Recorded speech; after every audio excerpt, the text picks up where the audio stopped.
Où sont les femmes? Avec leurs gestes pleins de charme. Je pose la question parce qu'il se trouve que l'association Mnémosyne a la réponse. T'avais besoin d'une assos pour te répondre? Tu sors pas beaucoup, hein. Mais non, laisse-moi m'expliquer. L'association Mnémosyne a pour but le développement de l'histoire des femmes et du genre en France. En 2010, elle a publié un manuel intitulé « La place des femmes dans l'histoire » chez Belin. Il est coordonné par Geneviève Dermingian, Irène Jamy, Annie Rouquier, Françoise Thébault. Et il est préfacé par Michel Perrault. Comment ça, un manuel?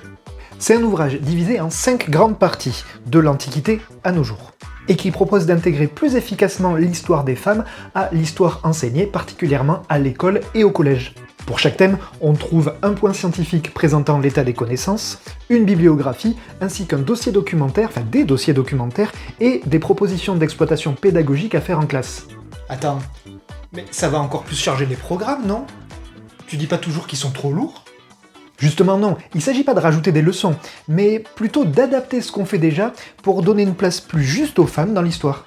Du coup, on a soit des chapitres qui viennent remplacer ce qu'on faisait déjà, permettant une approche plus mixte sans nuire aux connaissances enseignées, soit des compléments qui peuvent être insérés à des cours qui sont déjà montés.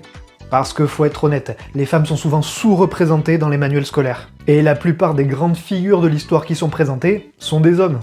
Et venez pas me parler de Jeanne d'Arc ou de Marie Curie, allez vérifier dans un bouquin de collégien. Pourtant, les femmes ont très bien participé à la marche de l'histoire, et il y a beaucoup de choses à dire. Bah, faut dire qu'elles représentent environ la moitié de l'humanité.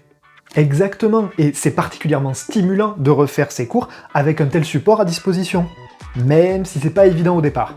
C'est toujours pas évident d'ailleurs. Et encore une fois, le but, c'est pas d'inverser les cours ou de faire de l'histoire des femmes toute l'année, mais bien d'enseigner une histoire plus mixte, et donc plus complète. De fait, si t'es un ou une collègue qui regarde cette vidéo et que tu connais pas, je ne peux que te conseiller ce bouquin.